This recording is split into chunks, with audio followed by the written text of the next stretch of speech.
Il a porté les péchés de plusieurs et a intercédé pour les pécheurs. Ésaïe 53, 12.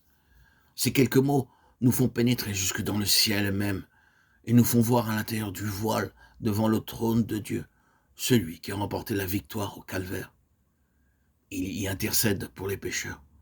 Lui qui, durant les jours de son pèlerinage terrestre, connut toutes les douleurs et les tentations des humains.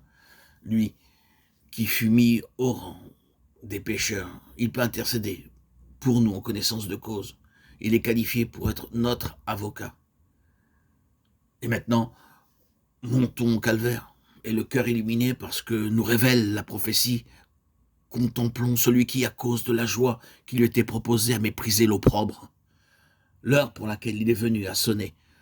Entendons le Fils de Dieu qui s'est fait homme s'écrier. Tout est accompli.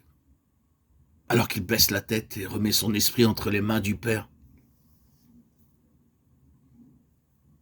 Maintenant, nous savons que le Christ est l'agneau de Dieu. L'agneau que le Père lui-même a pourvu en offrande pour le péché. Celui dont le visage était plus défait qu'aucun autre, a été frappé et brisé pour nos iniquités. Et par ses blessures, nous avons la guérison. La même année que Jésus mourut en Golgotha, quelques jours après la fête de Pentecôte, un voyageur de qualité traversait le désert dans son char et il lisait le prophète Ésaïe. Il est arrivé dans sa lecture à ces mots.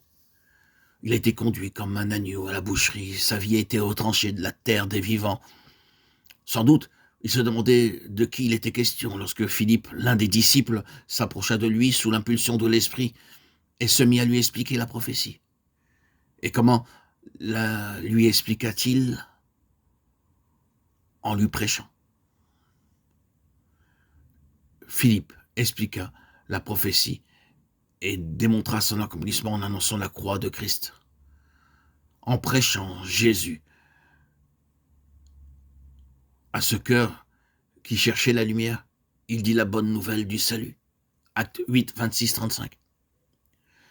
Par là, frères et sœurs en Christ, chers amis, le Saint-Esprit rendait témoignage à la parole du prophète Ésaïe, montrant qu'ici, le prophète avait bien annoncé le Christ de Dieu, qu'il avait vu sa gloire, et parle de lui. Jean 12, 41. Bien avant sa venue terrestre, le prophète Ésaïe annonce la venue du Seigneur. Et aujourd'hui encore, les Juifs lisent le prophète Ésaïe au chapitre 53 et ont un voile sur leurs yeux. Et ils ne comprennent pas, ils ne voient pas qu'il s'agit de Jésus. Quelle douloureuse affliction, quelle peine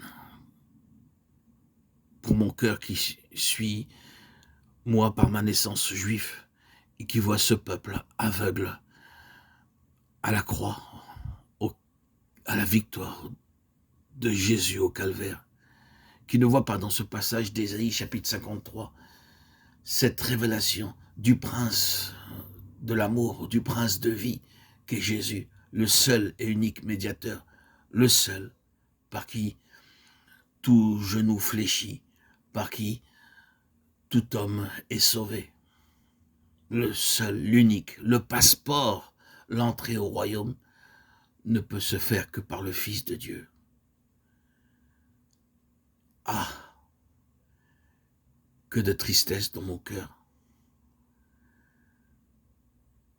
Ces cœurs qui ne veulent pas être conquis par l'amour de Dieu, l'agneau de Dieu qui est Christ. Ils refusent l'appel. Il est pourtant si clair, si explicite. J'invite tous les Juifs aujourd'hui à relire le chapitre 53 d'Ésaïe avec cette vision que cet agneau qu'on mène à l'abattoir est Christ, Jésus, celui sur qui vous fermez les yeux, sur qui vous vous moquez. Et vous remplissez ainsi de péché et fermer les portes au ciel pour rencontrer et vivre l'exaltation suprême que Jésus nous fait vivre en le rencontrant. Et en particulier, j'en témoigne par son esprit. Tout enfant de Dieu qui a reçu l'esprit de Christ peut témoigner du bonheur merveilleux qu'est de vivre de la présence de Christ et de sa plénitude. Quel préjudice, quelle tristesse, quelle désolation que tant de éminents rabbins s'opposent au dévoilement de Christ, s'opposent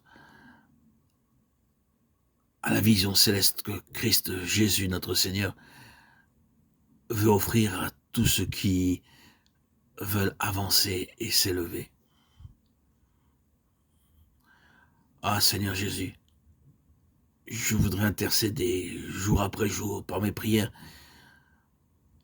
pour que au moins un juif, 2 juifs, dans l'année, ce n'est pas un peu moins, mais dans l'année, puissent porter ses yeux vers toi et ainsi se convertir, répondre à l'appel.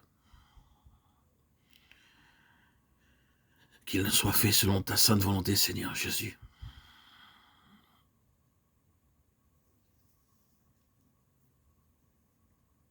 Toi, qui as consenti à prendre la dernière place, celle des condamnés, des réprouvés, et qui, aujourd'hui, est à la première. Toi, par qui seulement les portes sont ouvertes pour accéder au royaume.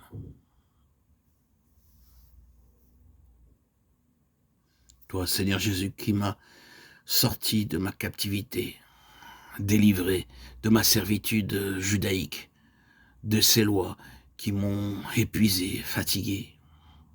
Et pourtant, j'y prenais quand même un plaisir, mais le voile était sur mes yeux.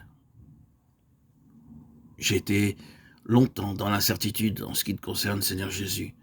Mais malgré tout, et c'est ce que je fais maintenant, j'interpelle chaque juif à faire comme je l'ai fait, lire secrètement l'évangile jusqu'à ce que, à un moment donné, l'appel se fait et le cœur tressaille devant la puissance de Christ, la puissance de vie génératrice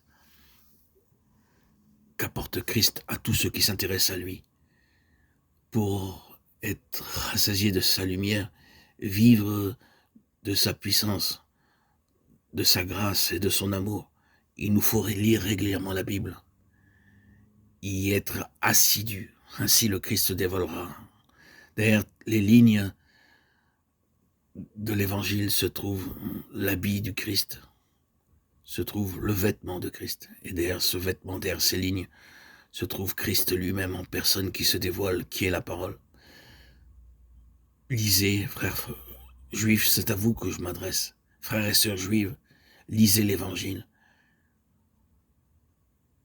Secrètement, si cela vous cause préjudice dans votre entourage extérieur, secrètement, la révélation se fera, quoi qu'il arrive.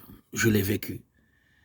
Et elle s'est conclue par la joie de vivre le baptême, le 26 septembre 2019, où je suis sorti des eaux baptismales au lac de ma ville. Ce baptême par immersion qui m'a apporté la certitude et la confiance que Christ est le Fils de Dieu, le bien-aimé, le Sauveur.